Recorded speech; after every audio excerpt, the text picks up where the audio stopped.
Salut les amis, j'espère que vous allez bien, on se retrouve pour une toute nouvelle vidéo. Aujourd'hui nous allons parler Dragon Ball et plus précisément nous allons parler du héros de la série Goku. Son Goku aura vécu des aventures depuis qu'il a foulé le sol de la Terre pour la première fois. Et ces dites aventures l'ont amené à monter en puissance et à atteindre des stades inimaginables pour les lecteurs de l'époque. Dans cette vidéo, nous allons revenir sur chacune des transformations de Goku. Je tiens à préciser que ce listing ne concernera que les transformations officielles présentes dans la trame principale de la série, donc celles présentes dans Dragon Ball, Dragon Ball Z, Dragon Ball GT, Dragon Ball Super, ainsi que les films et OAV. Je ne parlerai pas des transformations que l'on peut retrouver dans les jeux tels que Dragon Ball Heroes. Néanmoins, si vous êtes intéressé par ce sujet pour une prochaine vidéo, n'hésitez pas à nous le montrer en battant des records de likes et de commentaires. Avant de commencer, dites-moi en commentaire quelle est votre transformation préférée de Goku.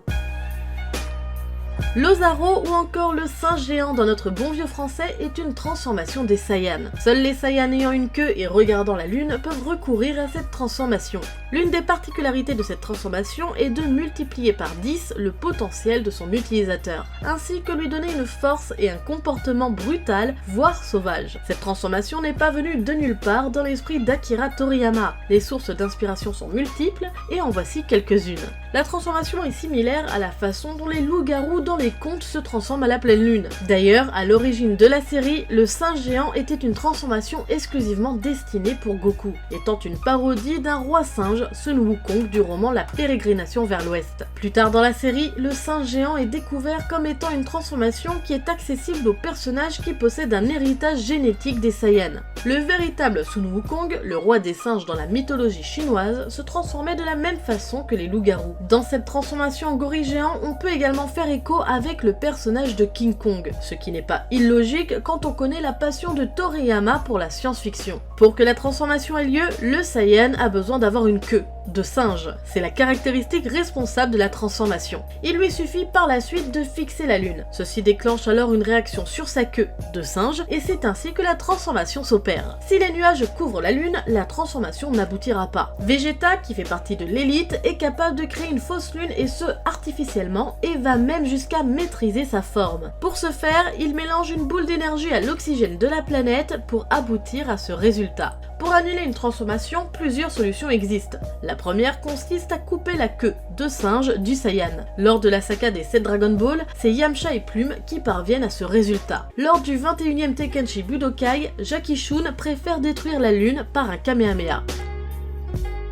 Le Kaioken est une technique inventée par Maître Kaio, mais bien qu'il sache l'utiliser, son corps n'est pas assez résistant pour supporter cette technique. C'est pour cela que Goku est l'unique personne qui peut exécuter le Kaioken, car c'est la seule personne l'ayant appris et qui possède assez de résistance corporelle pour l'utiliser. Cette technique sert à multiplier le potentiel de combat de son utilisateur. Celui qui maîtrise cette technique doit alors faire un travail de concentration aboutissant à une multiplication de sa puissance. Le Kaioken peut être utilisé avec le Kamehameha afin de décupler la puissance de ce dernier ou même de combiner le Kaioken avec le Super Saiyan comme pendant le combat de Goku contre Palquan. Cependant, le Kaioken a une faiblesse. Il blesse son utilisateur si ce dernier le multiplie trop de fois pour son corps. Seul un guerrier très puissant peut résister au contre-coup de cette technique, qui est de plus en plus violent à mesure que la technique s'intensifie. C'est pourquoi Kaio n'utilise pas cette technique car il subirait des dommages mortels dus à sa puissance insuffisante. Le Kaioken peut être utilisé à différents niveaux. Plus il est puissant, plus il blesse son utilisateur. Il existe donc le Kaioken x2, le Kaioken x3, le Kaioken x4, le Kaioken x10. Goku le supporte grâce à son entraînement à haute gravité effectué en allant sur Namek et le Kaioken x20. Goku arrive à le supporter quand il se bat contre Freezer et qu'il a déjà frôlé la mort depuis son arrivée sur Namek, ce qui a doublé sa puissance et donc sa résistance à la technique. Il existe d'autres stades, mais je vais vous les présenter plus tard dans la vidéo. Le faux Super Saiyan est une transformation inédite du 4e film de Dragon Ball Z. Lorsque le 4e film est sorti le 19 mars 1991, la série diffusait les épisodes 80 et 82 de la série Dragon Ball Z. Le stade Super Saiyan n'avait donc pas encore fait sa première apparition et pas plus dans le manga à ce moment-là. Dans un but probablement commercial, le film décida de devancer la série pour proposer une sorte de stade intermédiaire, ou pas, du Super Saiyan. Dans cette forme, les pupilles de Goku ne sont plus visibles, rappelant ainsi la transformation en Ozaru, et ses cheveux se redressent tout comme le stade du Super Saiyan. Son aura est désormais jaune pour bien différencier avec la technique du Kaioken. Contrairement à la transformation en Super Saiyan devant Freezer, pour obtenir ce stade dans le film, Goku est animé par un sentiment de désespoir tellement immense qu'il fait part de sa rage et se transforme en faux Super Saiyan. Aujourd'hui, ce stade est généralement considéré par les fans comme une transformation non finalisée du Super Saiyan. Le Super Saiyan, également connu chez nous sous le nom du Super Guerrier, est un stade atteignable seulement par la race des Saiyans, d'où le nom Super Saiyan. Cette transformation marque un tournant décisif dans le manga. Il s'agit d'une légende Saiyan selon laquelle apparaît tous les 1000 ans au sein de ce peuple un individu ayant la puissance de loin supérieure à celle de ses congénères et appelé le Super Saiyan. C'est d'ailleurs par peur de cette naissance que Freezer décide de détruire la planète Vegeta. Le Super Saiyan est évoqué brièvement par Nappa lorsqu'il part en direction de la Terre, puis ensuite dans le tome 24 par Vegeta lorsqu'il voit de ses propres yeux les progrès fulgurants de Goku, son rival. Quelques extraterrestres connaissent également l'existence de cette légende, notamment Ginyu et Jace. Il est raconté ainsi que le Super Saiyan est un guerrier impitoyable qui savoure ses combats. Goku, après avoir vu sous ses yeux l'assassinat de Krillin par Freezer, se transforme alors en Super Saiyan. L'auteur veille à ce moment précis à utiliser des expressions violentes auprès de son héros, ce qui tranche radicalement avec le langage gentillet de Goku. Il est alors sans pitié durant le combat qui l'oppose à Freezer.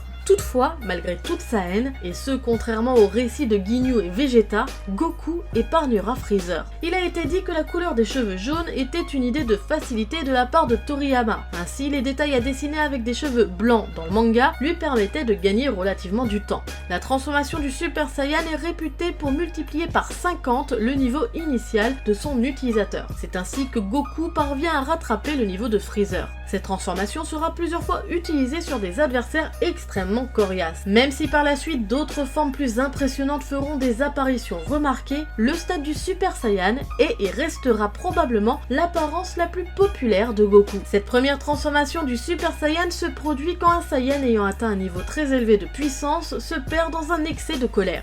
Cependant, la transformation doit être déclenchée en réponse à un grand besoin. Exemple de Goku qui souhaitait vaincre Freezer. Alors que le changement physique n'est pas très important à l'exception d'une légère augmentation de la masse musculaire, l'augmentation de la puissance est colossale. Il a été déclaré par Toriyama que cette forme a été conçue pour être 10 fois supérieure à ce que Goku avait déjà accompli. Sa précédente forme maximale était le Kaioken multiplié par 20. Du coup, cela devrait rendre, selon la logique, le Super Saiyan 200 fois supérieur à la base. Il est pourtant déclaré dans la Daisenshu 7 que la forme du Super Saiyan multiplie par 50 la puissance de base. Quand Goku utilise cette forme contre le général Rildo dans Dragon Ball GT, celui-ci stipule que la puissance de Goku a centuplé. Bref, vous l'avez compris, il y a énormément de contradictions en termes d'échelle de puissance juste sur la transformation du Super Saiyan. Et forcément, plus on va avancer dans les transformations, moins ça va s'arranger. Il est théorisé dans la série que la transformation du Super Saiyan empêche Goku d'utiliser la technique du Genki Dama. Étant donné qu'il faut être de cœur pur pour utiliser cette technique, on peut penser que la transformation du Super Saiyan ne permet pas de l'utiliser à cause de la rage que produit la transformation. Or, lorsque Goku est transformé, son cœur est certes plein de rage, mais pas nécessairement contaminé par le mal.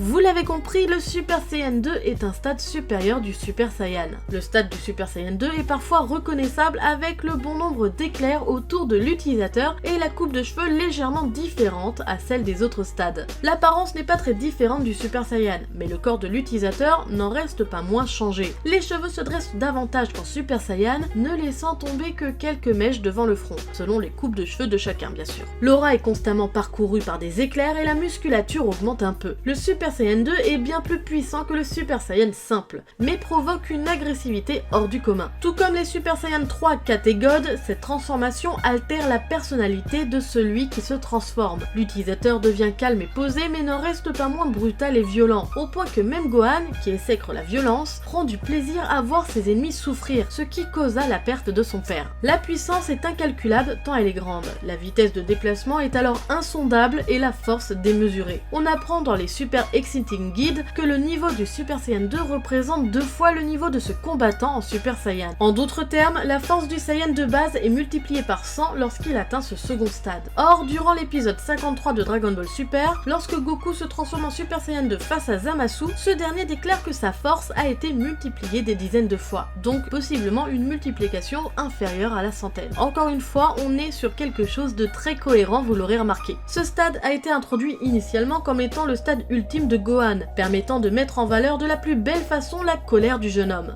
À l'instar de Gohan se mettant en colère contre Cell, la création de cette transformation a été mûrement pensée et le final n'en reste que plus explosif. Hélas, malgré son apparition très spectaculaire, le pouvoir époustouflant de cette transformation perdra de son effet quand Goku et Vegeta atteindront aussi ce stade. Il est intéressant de noter que dans Dragon Ball Super, Trunks du futur est désormais capable d'atteindre ce niveau. Cette transformation n'aura aucun effet contre Black Goku.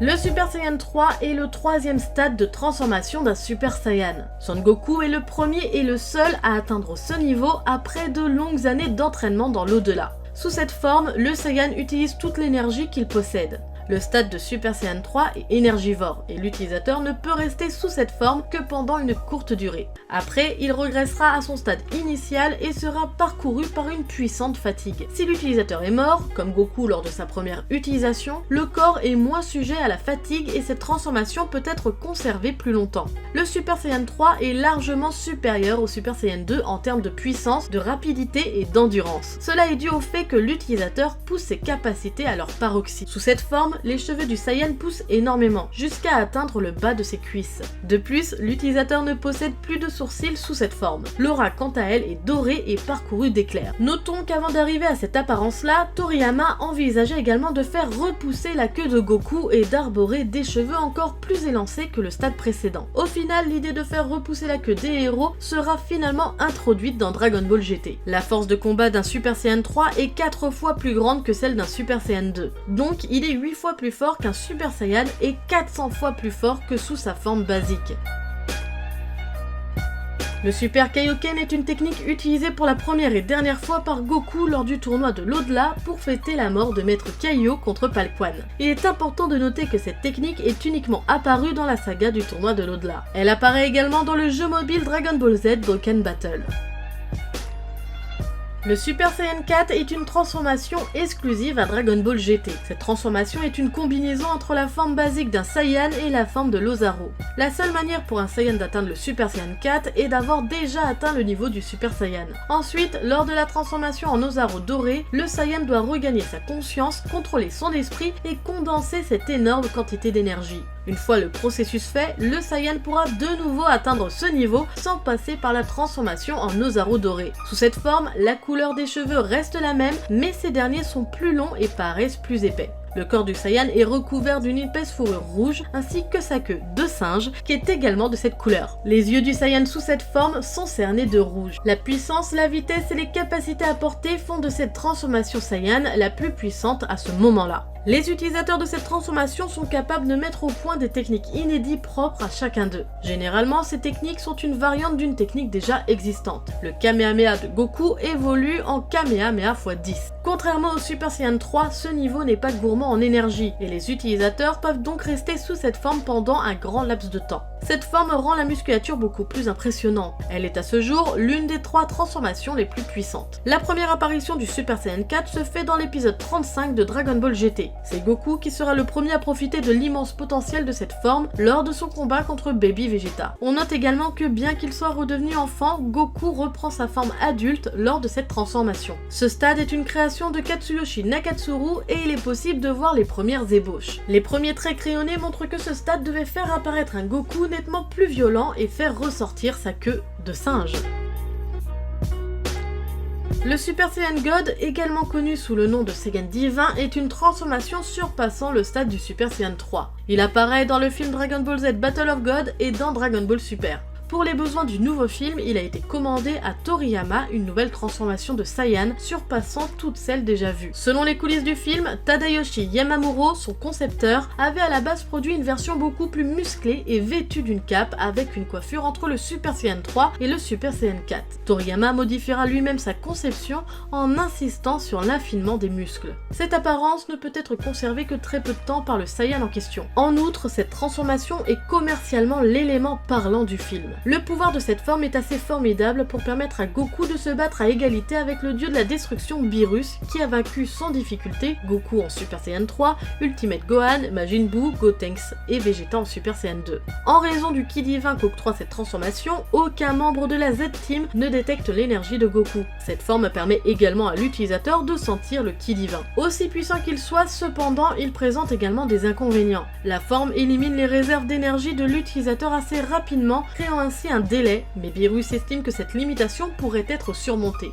Contrairement aux autres formes du Super Saiyan, le Super Saiyan God n'est pas une transformation permanente. Dans le cas de Goku, pendant le film, il est vu perdre la forme tout en conservant son pouvoir, lui permettant de continuer à combattre Beerus sur un pied d'égalité dans sa base et les formes de Super Saiyan. Depuis, Goku n'a plus besoin de rituel et peut se transformer lui-même, et ce quand il le souhaite, ce qui est visible lors de la saga de la survie de l'univers.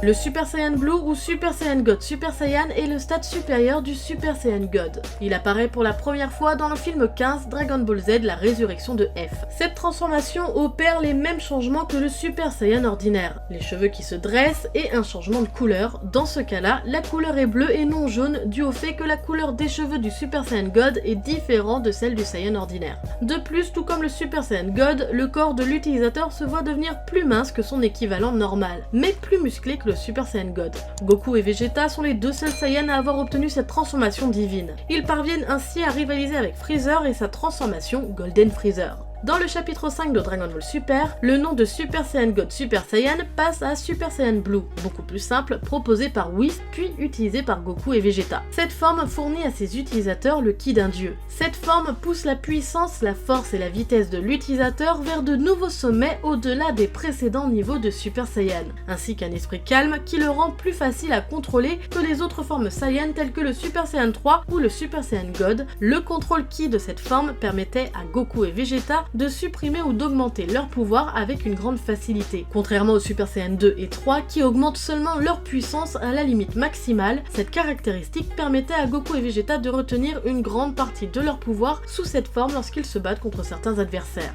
Goku et Vegeta déclarent qu'un esprit et une concentration sereine sont nécessaires pour utiliser correctement cette forme. Malgré l'énorme amélioration de cette transformation, ni Goku ni Vegeta ne pouvaient encore défier Beerus seul, ayant besoin de se battre ensemble pour être en mesure de lui résister. Le Super Saiyan Blue Kaioken, également appelé le Super Saiyan God Super Saiyan Kaioken, est une technique utilisée par Goku propre à l'anime Dragon Ball Super et à certains jeux vidéo. Cette technique est enveloppée de l'aura rouge du Kaioken, de l'aura bleue du Super Saiyan Blue et de quelques éclairs.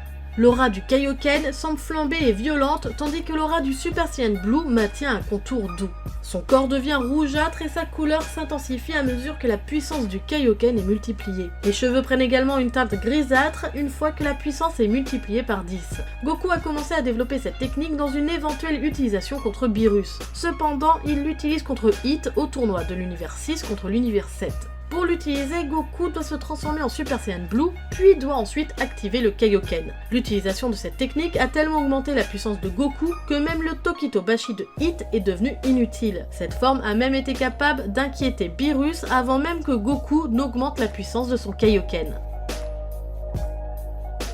Allez, c'est rien que pour vous, rien que pour vous faire plaisir. Les prémices du réflexe transcendantal est une technique ou plutôt un état acquis par Goku après avoir réalisé son Genkidama contre Jiren. Une forme d'énergie difficilement atteignable pour les dieux eux-mêmes après le choc de l'absorption de l'énergie du Genkidama. Le premier utilisateur connu de l'Ultra Instinct est Beerus qui a commencé à maîtriser cette technique grâce à Whis. Dans le match d'exhibition des dieux de la destruction du manga, Beerus l'utilise contre les autres dieux de la destruction, lui permettant de pouvoir gérer simultanément leurs coups avant d'être retenu par Moscou. Ce nouvel état permet à son utilisateur d'avoir un corps qui réagit sans avoir à réfléchir, donc il n'a pas besoin d'établir une stratégie et peut esquiver une plus grande variété d'attaques, même dans un état affaibli. Puisque son corps se déplace sur la réaction et non sur la réflexion, les feintes et les techniques illusoires sont inutiles contre lui. Il peut se battre sans avoir à réfléchir au mouvement qu'il fait, ses réflexes s'adaptent parfaitement à toutes les situations, assurant un succès garanti. Tout de même, cet état n'est pas du tout maîtrisé et est à ce moment-là temporaire.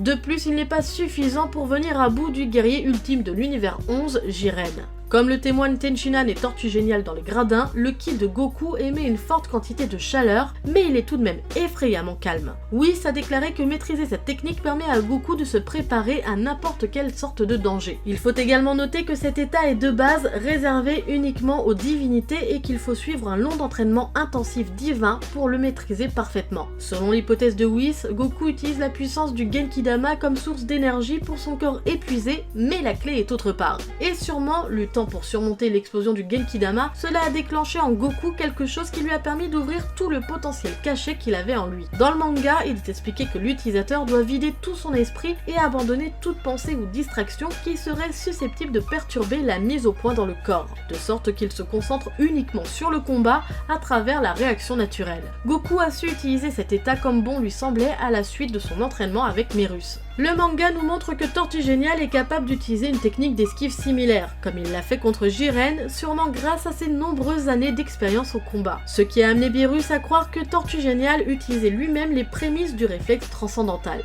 Mais cette technique est loin d'être aussi avancée que celle que Goku utilise. Allez, encore une fois, le réflexe transcendantal est un état divin acquis par Goku. Il s'agit de l'état le plus puissant de Goku connu à ce jour. Il est possible que les cheveux blancs viennent du fait que Toriyama prévoyait des cheveux blancs à la place des cheveux bleus du Super Saiyan Blue. Toriyama fut finalement contraint de changer la couleur en optant pour le bleu afin de ne pas entrer en conflit avec un futur ennemi. Il est évident que cet ennemi dont Toriyama parlait était Zamasu fusionné qui n'avait pas encore été dévoilé à l'époque de l'interview. L'Ultra Instinct maîtrisé a été créé entre 2015 et 2017 par Toriyama. Cette forme est éventuellement similaire à la forme précédente. Les cheveux de Goku virent du noir vers le blanc argenté, bien que ces mèches retombent à leur état de base, il s'agit des seules véritables différences. Nous pouvons observer une similarité entre les cheveux des anges et de Goku. Les yeux de Goku prennent une couleur plus sévère et définie, arborant des iris argentés et des pupilles visibles. Il acquiert une aura d'argent bleuté composée d'énergie ondulante, semblable à du feu avec des particules étincelantes. D'après Merus, cette technique résulte d'un choc émotionnel tout en gardant son calme, d'une maîtrise de ses émotions, ce qui est l'exact opposé du Super Saiyan qui nécessite de la colère. Sous cette forme, Goku contrôle enfin la partie offensive consistant à donner des coups puissants, tellement rapides qu'ils sont parfois presque invisibles. Ses réflexes, déjà impressionnants, sont accrus au même titre que son agilité. Sa vitesse est époustouflante et sa puissance est démesurée. Cette fois-ci, Goku surclasse de très loin n'importe quel dieu de la destruction et en particulier Jiren lorsqu'il est en pleine puissance. En revanche, contre celui-ci, après avoir surpassé ses limites, il a bien plus de difficultés en faisant jeu égal contre lui. Mais grâce à sa faculté de Saiyan de démultiplier sa puissance sous la rage, Goku parvient à atteindre une puissance hors norme, dominant très largement Jiren, pourtant au-delà de ses limites. On peut considérer que, bien que des années-lumière du niveau d'un ange, Goku approche ce niveau à ce moment-là. Néanmoins, cette forme est à double tranchant et n'est pas sans risque. En effet, après un temps très limité, Goku perd sa forme et rentre dans un état d'épuisement total. De la même manière que le Kaioken, le Super Saiyan 3, le Super Saiyan Blue, le Super Saiyan Blue Kaioken et les prémices du réflexe transcendantal. Comme le dit Whis, dépasser les limites est un fardeau pour le corps qui augmente à mesure qu'on approche le niveau des dieux. Ce qui est confirmé puisqu'au moment de donner le coup de grâce à Jiren, Goku paie le prix fort d'être resté trop longtemps sous cette forme en étant attaqué de l'intérieur et en subissant d'horribles douleurs. De plus, après le tournoi du pouvoir, Goku ne semble pas en mesure d'utiliser cet état de lui-même et pense qu'il se déclenche lorsqu'il est en situation de danger extrême. Goku a finalement appris à utiliser cet état comme bon lui semblait suite au sacrifice de Merus. De plus, Whis nous apprend dans la saga de Granola le survivant qu'il existe plusieurs paliers à cet état et que jusque-là, Goku n'avait maîtrisé qu'une minime partie de cet état. Ouais, ça ne va donc jamais s'arrêter. Cette vidéo touche à sa fin. On a vu toutes les transformations officielles de Goku et autant vous dire qu'il y avait du boulot. Mais finalement, quand on met toutes les descriptions des différentes transformations de Goku côte à côte, on se rend compte qu'on est dans un cercle vicieux. Bah oui, parce que chaque nouvelle transformation annule la précédente. On est sur la même description, on va juste modifier un petit peu l'apparence avec le degré de puissance, du moins la somme qui est démultipliée, et finalement, eh bien, ça annule totalement l'effet de la précédente, ça la discrédibilise même. Et là, quand on apprend que pour l'Ultra Instinct, on est sur le même recommencement éternel des transformations, parce que finalement il va y avoir le stade 1, 2, 3, 4, encore une fois comme le Super Saiyan, et bien on a vraiment l'impression que ça ne se termine pas. Là où on était au début sur une échelle de puissance relativement simple à comprendre, puisque chaque stade multiplié par 10, par 20, par 50 la puissance basique du Saiyan, là on commence réellement à rentrer dans des trucs vraiment trop compliqués pour le simple mortel que nous sommes. Je crois même que Toriyama lui-même sait plus où il va. Enfin bref, tout ça est un autre débat. J'espère en tout cas que cette vidéo vous aura plu. N'hésitez pas comme d'habitude à liker et à commenter, ça nous aide énormément et en plus ça aide le référencement de la vidéo et ça nous fait super plaisir. Et surtout n'hésitez pas à vous abonner si vous ne l'êtes pas encore pour voir encore plus de contenu sur Dragon Ball, Naruto ou autres mangas. Également n'hésitez pas à nous suivre sur nos autres réseaux sociaux, nous sommes plutôt actifs en ce moment sur TikTok, sur Twitter, sur Instagram, etc. Vous avez tous les liens dans la description. Sur ce, moi je vous laisse, à la prochaine, tchuss!